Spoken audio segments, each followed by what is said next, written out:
पुणे में एक जगह है खड़गवासला। अगर आप एनडीए का एग्जाम देंगे, पास हो जाइएगा, तो फिर आपको इंटरव्यू के लिए बुलाया जाएगा। यहाँ पूरी ट्रेनिंग दी जाती है, कुछ को गोला बारूद बंदूक चलाना, ये चलाना, ये मेस है उसका। वो उधर ट्रेनिंग कर रहे होंगे, या तो क्लास ले रहे होंगे, या आर्म्स की अलग अलग ट्रेनिंग होती है। पहाड़ पे कैसे चढ़ना है, जंगल में या फिर वेपन क्लास, किस हथियार को कैसे यूज करना है। उसमें टैंक रखे रहते हैं। यहाँ पर कुछ टेररिस्ट अटैक कर दिए हैं, या यहाँ पे आग लग गया है, आपकी टीम यहाँ है, ये रास्ते हैं, कुछ कुछ सिचुएशन दे देगा, कहेगा आपकी टीम है, अब आप डिसाइड कीजिए कैसे कैसे एक्शन लेंगे। 10 मिनट का टाइम दे देगा, 5 मिनट। जब आदमी जाता है तो कॉन्फिडेंस में रहता है, आई एम लेफ्टिनेंट, मारो तो मतलब मारो। यहाँ पे वॉकी टॉकी काम नहीं कर रहा था, घुस गया लाहौर में। खूब से खूब इंक्वायरी ना बैठेगा, आदेश दिया गया था रुकने का, रुका क्यों नहीं सर? वॉकी टॉकी गिर के फूट गया था। जितना मिलेगा रगड़ा, फौजी होगा उतना तगड़ा।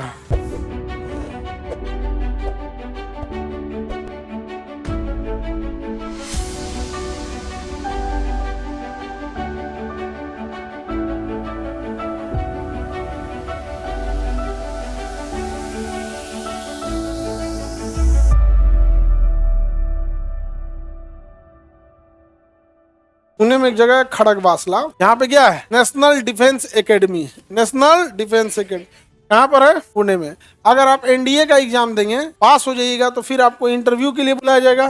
कौन सा interview? Service selection board, SSB। कौन सा interview? Service selection board, SSB। और SSB में जब आपको बुलाया जाएगा, वहां जब आप SSB क्लियर कर लीजिएगा, तब जाकर आपको वहां बुलाया जाएगा नेशनल डिफेंस एकेडमी में। National defence academy, national defence. आज भाई इतना में तो ले लेना चाहिए उसको। कहीं महाराष्ट्र लिख रहा, पुणे महाराष्ट्र, खड़गवासला पुणे महाराष्ट्र। यहाँ पर है नेशनल डिफेंस एकेडमी खड़गवासला। ये है ये पूरी यूनिवर्सिटी, ये उसका main gate. National defence academy स्वर्ग है ये। यहाँ पूरी ट्रेनिंग दी जाती है, कुछ को गोला बारूद बंदूक चलाना, ये चलाना, ये मेस है उसका। एशिया का सब इतना मेस, एक साथ सबको खाना खिलाया जाता है। वो उधर ट्रेनिंग कर रहे होंगे, या तो क्लास ले रहे होंगे, या आर्म्स की अलग अलग ट्रेनिंग होती है। क्लासरूम की अलग हो गए, फील्ड क्राफ्ट की, फील्ड में कैसे करना है, कि पहाड़ पे कैसे चढ़ना है, जंगल में या फिर वेपन क्राफ्ट, किस हथियार को कैसे यूज करना है, या फिर परेड। अलग अलग पढ़ाई है। फौजियों का हर चीज अलग है, चलने का तरीका अलग है, खाने पीने का अलग है, आर्म्स को कैसे रखना है, हथियार को कैसे रखना है, जंगल में कैसे सरवाइव करना है, रेगिस्तान में, नदी में, झील में, पहाड़ पर, बर्फ में, उनको हर तरह से ट्रेन करना होता है। और इधर ये लोग उनके खाने पीने की तैयारी कर रहा है। नेशनल डिफेंस एकेडमी ये रात में ऐसे दिखता है। यहाँ पे ये तो पूरी साफ सफाई तो बहुत जबरदस्त होता है। उसमें टैंक रखे रहते हैं सब। यहाँ बहुत बार तो वहाँ पे ये बेड है, बेड में आप गौर करके देखिए, उनका सारा चीज एकदम परफेक्ट रहेगा, एकदम डिसिप्लिन वे में। ये गए हैं कहाँ पे? क्लास में। और ये उनका वो है, अब बेड है, मच्छरदानी गिराना है तो अपना गिराओ, मच्छर उच्छर से बचने के लिए। ये नहीं कि तुमको बहुत VIP व्यवस्था दिया जाएगा, ऐसे ही व्यवस्था दिया जाएगा कि आप कहीं भी सर्वाइव कर ले। सारा चीज सिस्टमेटिक रहना चाहिए, अंदर से कुंडी नहीं बंद करने देगा। अगर कोई सीनियर आए और आप क्लास में हैं, रूम देखें, जो जहाँ रखना चाहिए वहां नहीं है ना, उसके बाद फिर आपका क्लास लगेगा। फिर आपको क्या लगेगा? क्लास लगेगा। वहाँ आपको साइकिल से जाना होता है, एक क्लासरूम से दूसरे से। साइकिल वह उठा के कहेगा चल के जाओ, साइकिल उठाइए और चल के जाइए। यहाँ पे मतलब वो सजा भी ऐसा होगा ना, उठक बैठक भी होगा। उससे के सजा को, यहाँ के मिलने वाली सजा को रगड़ा बोला जाता है। क्या बोला जाता है? रगड़ा। रगड़ा मिल रहा है। और कहावत कहा जाता है, जितना मिलेगा रगड़ा, फौजी होगा उतना तगड़ा। जहाजे वगैरह रखी गई। नेशनल डिफेंस एकेडमी तो सेलेक्ट हुए होंगे लोग, गए होंगे यहाँ पे। अब तो लेडीज भी जाने लगी है ना, पहले केवल जेंट्स जाते थे, अभी क्या है, लेडीज का भी अलाउ कर दिया। पहले केवल कौन जाते थे? जेंट्स। नेशनल डिफेंस एकेडमी कहाँ है ये? पुणे में। ये पूरा एरिया उसी का है, जंगल वगैरह सब उसी का है, ताकि उसको ट्रेनिंग जो देगा ना वैसे ही होगा यहाँ पे। ये आपका नेशनल डिफेंस एकेडमी, यहाँ से थोड़ी दूर पे एयरपोर्ट होगा। ये आई थिंक ये मिलिट्री के यूज का है, इसको देगा भी नहीं। नेशनल डिफेंस एकेडमी दिख गया कहाँ पे है? हाँ, पुणे में। पुणे में जगह का नाम है Khadakwasla. Khadakwasla national defence academy. आगे बढ़ जा। सर एनडीए का एग्जाम पास कैसे करे? कितने लोग ग्रेजुएशन फाइनल ईयर में है और कितने ग्रेजुएशन पास हुए? सबका एज खत्म 18 साढ़े 18 साल में खत्म।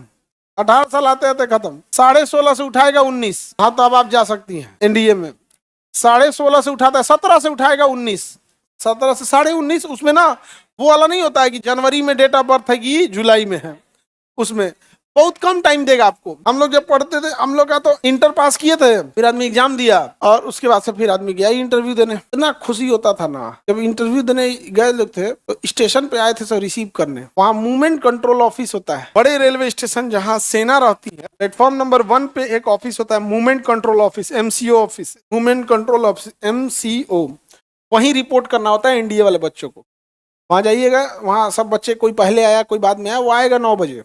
वहां से एक आदमी कहेगा सब मेरे साथ चलिए, बाहर जाएंगे, स्टेशन के बाहर गाड़ियां लगी रहेंगी, बस में बैठ जाइए आराम से, आइए कोच कांच के नहीं, सीट भर गए बस, एक भी एक्स्ट्रा नहीं, कोच काच के नहीं, सब ऐसे आराम से ले। वहां उतरते सबसे पहले आपको ब्रेक दिया जाएगा, बैग रखिए, बैग रखने के बाद सबको बताया जाएगा कि आपका इंटरव्यू स्टार्ट होगा दोपहर में, आपको यहाँ 5 दिन रहना है, 5 दिन का इंटरव्यू होता है, सबसे टफ इंटरव्यू 5 दिन का, वहीं रहना खाना है, बाहर नहीं जा सकते। इससे पहले आप ब्रेकफास्ट कर लीजिए। तो गए लोग ब्रेकफास्ट करने, बड़का थाली मिला यहाँ पे, तो पहली बार तो नाश्ता में सेब, केला और ब्रेड, जैम, बटर, ओट्स, पहली बार हम लोग ओट्स समझे थे, यहाँ पे निकलता ओट्स, तो पढ़ लेने जरूर है क्या भाई, यहाँ पे सब लिए थे हम लोग नाश्ता में खाने के लिए, बढ़िया पूरा सधाया गया था यहाँ पे। और फिर चेस्ट नंबर अलॉट होता है, तो कहता मेरा था 16 की 14 था 16। उसके बाद जब आपका इंटरव्यू खत्म हो जाता है, इंटरव्यू में हर चीज देखा जाएगा, पीपीटी टेस्ट, आपका ग्रुप डिस्कशन, ऑब्स्टिकल्स, वहां आपको एक टायर टांग देगा, उसको उसके बीच से पार करना होगा, जिग जैग दे देगा 10 फीट ऊपर पतला रास्ता, उस पर ऐसे ऐसे जाना होगा,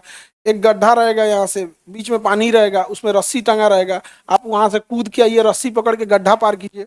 5 दिन तक ऐसा नहीं कि केवल 1-to-1 पूछेगा, 1-to-1 पूछता है लास्ट दिन कॉन्फ्रेंस रूम में, एक पर्सनल इंटरव्यू में, जीटीओ में एक दिन पर्सनल होता है और एक दिन कॉन्फ्रेंस में आपको, तो वो सब अलग, बहुत बहुत काम करा के सब चीज देख लेगा, डिस्कशन करा के, फिर मैप में दे देगा, एक नक्शा दे देगा किसी एक शहर का, और दिखाएगा कि यहाँ पर कुछ टेररिस्ट अटैक कर दिए हैं, या यहाँ पे आग लग गया है, आपकी टीम यहाँ है, ये रास्ते हैं। अब कुछ कुछ सिचुएशन दे देगा, कहेगा आपकी टीम है, अब आप डिसाइड कीजिए कैसे कैसे एक्शन लेंगे, 10 मिनट का टाइम दे देगा, 5 मिनट अपने में डिस्कस किया जाएगा। तो एक टीम को हम लोग पहले यहाँ भेज देते हैं, एक को यहाँ भेज देते हैं, ये भेज देते हैं, तो ग्रुप डिस्कशन चालू हो जाएगा। बताओ कौन, अब आप लोग बताइए कौन किस में है, उसमें जो जैसे जैसा आइडिया देगा उसमें से सेलेक्ट करता है, वो बस चेस्ट नंबर लिखते जाता है, जो अच्छा करेगा उसका चेस्ट नंबर दे देगा, एक लिख लेगा, वहां पर आप नाम से नहीं जाने जाएंगे, कैसे जाएंगे, इसके बाद से तो सिलेक्शन हो जाएगा, तो खुश एकदम, सबको पैसे दिए जाएंगे, जितना टिकट लाए थे, कितने का टिकट आप जमा किए थे उसका दुगना पैसा दे देगा। जैसे आप मान के चलिए आप घर से गए थे तो 20 रुपए का बस का टिकट होगा स्टेशन तक जाने में, फिर वहां से आपका ट्रेन का टिकट कटाए होंगे, मान के चलिए उसका 200 रुपया होगा, तो 200 रुपया हो गया और 20 रुपया हो गया, वहां से तो रिसीव किया है, आपको तो हुआ नहीं है, डबल करके आपको दे दिया, खिलाया पिलाया, पैसा दे दिया, सब चीज इंटरव्यू में। उसके बाद मेडिकल टेस्ट होगा, मेडिकल जब आदमी जाता है तो कॉन्फिडेंस में रहता है, आई एम लेफ्टिनेंट कोई जब सेलेक्ट हो गया मेडिकल में कोई चीज, अब लेफ्टिनेंट हो गया यहाँ पे। अब एक हम लोग के साथ एक हम ही लोग के बैच में लड़का था, उसका सिलेक्शन हो गया, बट उसको एयरफोर्स में जाना था और उसकी हाइट जरूरत से ज्यादा थी और उसको फाइटर पायलट बनना था, तो वो फाइटर पायलट में तब नहीं डालेगा, क्योंकि फाइटर पायलट के लिए ना एक मिनिमम हाइट भी चाहिए और मैक्सिमम भी चाहिए, मैक्सिमम तब ना उसको ट्रांसपोर्ट एयरक्राफ्ट मिलेगा या फिर कोई और डिपार्टमेंट मिले। टेंशन में था यार, मेरा तो पूरी सपने ही खराब हो गए, मैंने तो सोचा था सुखोई में बैठूंगा, मैं हरियाणा का था, हरियाणा में बड़ा फास्ट बोलते हैं, सबका अपना अपना, कोई किसी में छटा कोई किसी में छट गया। हम लोग में 3 गो समस्या था, एक हाथ से पसीना आना, तो उसको तो हम लोग संभाल लिए थे कि व्हाइट कलर का हाफ पैंट पहन के जाना होता है, रूल होता है वहां पे, तो हम लोग चौक खूब महीन डाल के जेब में पहले से डाल दिए थे, चौक डाल के इसमें व्हाइट कलर का उसका सुखा दिए लोग। चौक में खासियत क्या, पाउडर पसीना उतना नहीं सोखता जितना चौक सोख लेगा, तो इसमें ले गए, चेक किया, इसे हाथ देने को, उंगली पकड़ने को बोलता है, खींचेंगे तो जिसका पसीना रहेगा वो आराम से खींच जाएगा, अरे चौक पकड़ के तूर देंगे, हम खींचने देंगे जी आपको उसमें बच गए लोग। उसके बाद मेरा इधर दांत जो था लास्ट में इधर नकली था, नकली मतलब एक खोलना हो गया था, तो उसके ऊपर कैप लगा दिया जाता, तो कैपिंग बोलते हैं।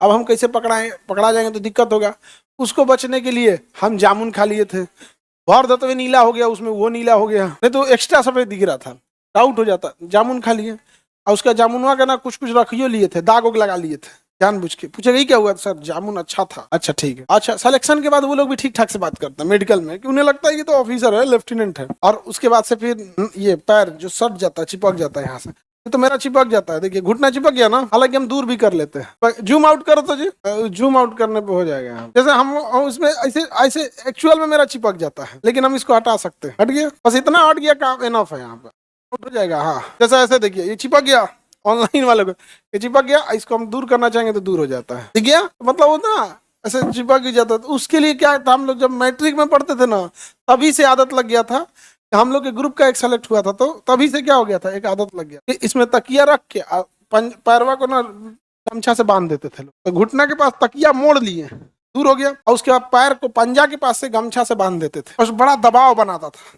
धीरे धीरे धीरे धीरे वहां की हड्डी ना 2 साल में फ्लेक्सिबल हो गया था, थोड़ा सा हल्का सा बेंड हो गया है, आदमी निकाल लिया, क्या बच गई लो है, अब कौन रोकेगा, फिर ले गया हाथ ना दिल के अरमा आंसुओं में बह गए, नाच दिया। तो वहां से सर वो लेफ्टिनेंट का क्या हुआ, लेफ्टिनेंट अब इसमें जब आएंगे तो आप लेफ्टिनेंट बनते हैं, लेफ्टिनेंट के बाद आप कैप्टन, कैप्टन के बाद मेजर, मेजर तक प्रमोशन होने में कोई दिक्कत नहीं होता है, 2 साल 3 साल 4 साल में हो जाता है फटाक से। लेफ्टिनेंट बनेंगे 1 1.5 साल बाद 2 साल बाद ठीक ठाक काम करेंगे, कैप्टन, उसके बाद मेजर, मेजर के बाद अटका देगा 8 साल 10 साल लटका देगा, फिर lieutenant colonel, colonel, brigadier, major general, lieutenant general, general. अभी हम लोग रहते तो आई थिंक कि मेजर या लेफ्टिनेंट कर्नल तक अगर रहते तब। नहीं समझो, ऑपरेशन सिंदूर में हम ही नहीं समझो, मार के हम लोग तो इधर मारो तो मारो, यहाँ पे वॉकी टॉकी काम नहीं कर रहा था, घुस गया लाहौर में, खूब से खूब इंक्वायरी ना बैठेगा, आदेश दिया गया था रुकने का, रुका क्यों नहीं, सर वॉकी टॉकी गिर के फूट गया था, वॉकी टॉकी युद्ध में है, फोड़ दे अपने जो मार एकदम, भाई हम आगे चल जाएंगे अगर पूरी मान के चलो अपने पास है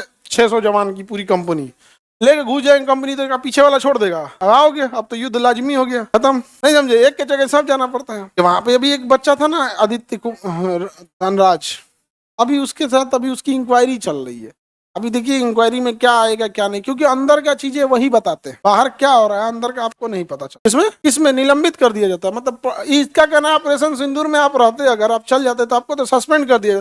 अरे सस्पेंड छोड़ो ना, देश के लिए उधरे रह जाओ हमेशा कि कभी लौटे के मत आओ, तो उससे बेहतर चीज क्या हो सकता है। नहीं समझ गया, अगर इतना जीने का शौक है, जीने का इतना शौक है तो फौज में नहीं आना चाहिए। नहीं समझ गया, हम लोग मतलब पूरा ग्रुप था फौज में जाने के लिए, 2 4 ठो गए सब, उनकी लाइफ को आज भी देखते हैं लोग तो बड़ा अच्छा लगता है। आप कितनों सूट बूट टांग लीजिए, कितनों फैशन बना लीजिए, कितना महंगा कपड़ा पहन लीजिए, लेकिन इंडियन आर्मी के वर्दी के आगे सब फेल है, उसकी बातें अलग है, वो वर्दी नहीं, वो इमोशन होता है। बचपन से हम लोग का सपना था, आज की डेट में अगर मौका मिले जाने का, हम सब कुछ छोड़ के आज के डेट में चले, सपना होता है। जब किसी को दिल लगा चुड़ैल से तो परी किस काम की। हमको जो चीज बिल्कुल नहीं पसंद था, पढ़ाना बिल्कुल भी पसंद नहीं था, बिल्कुल भी पसंद नहीं। मेरे दादा टीचर और दादा टीचर, पिताजी टीचर नहीं बने, हमको तो इनको पढ़ाना पसंद नहीं, अभी आजो पसंद नहीं है। कहीं बोल रहे हैं हम ऐसे बोल दे तुमको बहसबाजी के लिए कि नहीं मुझे तो सपना है टीचर बने, कोई ना सपना था ना पढ़ाना चाहते थे ना कोई दिल लगता है पढ़ाने में। सही में हम जिस चीज को तनिको नहीं पसंद करते हैं वो इससे ज्यादा सही लगता है हमको हॉस्पिटल हुआ, जबकि डॉक्टरों नहीं है। और वहां तो हम कुछ कर नहीं सकते, खूब से खूब हेल्प करेंगे, सर ये मशीन है ये ले लो भैया, ये हेल्प कर सकते हैं, हेल्पर का काम कर सकते, वो तो थोड़ी कर सकते हैं कि हम आपको मतलब जो चीर फाड़ कर दे, वो भी नहीं कर सकते हैं। लेकिन हमको सबसे अजीब टीचिंग एक्चुअल उसका एक रीजन है, हमको है डिसलेक्सिया डिस्ग्राफिया। डिसलेक्सिया और डिस्ग्राफिया का इंसान पढ़ नहीं सकता है। हमको 4 लाइन पढ़ना रहेगा तो 4 लाइन में हम गलती ना सही से वो पढ़ पाएगा ना सही से वो लिख पाएगा। हम मैथ में भी अंक अगर हमको बोलेंगे कोई 75 लिखने के लिए तो हम ऐसे लिख देंगे 57, आगे पीछे हो जाएगा। इसलिए आप गौर करके कभी देखे होंगे ना, हमेशा हम गलत लिखते हैं, कभी सही नहीं लिख सकते। तो डिसलेक्सिया और डिस्ग्राफिया जिसको बीमारी होती है ना, वो इंसान पढ़ाई लिखाई का काम नहीं कर पाता है। विडंबना देखो, दुनिया का सबसे बड़ा एजुकेशन चैनल मेरा ही है। लंगड़ा जीत जाए अगर ओलंपिक का रेस, जिसका पैर नहीं हो अजीब हो जाएगा। हमको तनिको इच्छा नहीं करता है। तो हम स्कूल में सबसे ज्यादा पिटाए हैं रीडिंग लगाने के लिए, हमको पढ़ा ही नहीं जाता था। और हमारे हिंदी के टीचर, स्पेशली इंग्लिश हिंदी सबके टीचर कहते क्या करेगा जिंदगी में, पढ़ तो पाता नहीं है। क्लास 7 8 में हमको, अच्छा स्कूल लाइफ में क्या होता है ना, रीडिंग लगाओ, रीडिंग 2 दिन 5 गो 10 गो चैप्टर रहता है, 1 साल पढ़ाना है, तो क्या करिएगा, घींचेगा तो 3 दिन तक क्या चल रहा है, तो रीडिंग लगाना। एक पैराग्राफ तुम रीडिंग लगाओ, इधर मैडम टहल रही है, इधर रीडिंग लगा रहा है, एनएस बतिया रही थी, अच्छा तुम्हारे पिताजी LIC के एजेंट हैं, हाँ हमको भी एक LIC कराना, अब तुम बैठ जाओ तुम रीडिंग लगाओ। ऐसे रीडिंग होता था। हम लोग का रीडिंग लगाने में हालत खराब हो जाता, पढ़ ही नहीं पाता था, इसीलिए हमको टीचिंग में आना ही नहीं था। मत पता नहीं कैसे आ गए हम।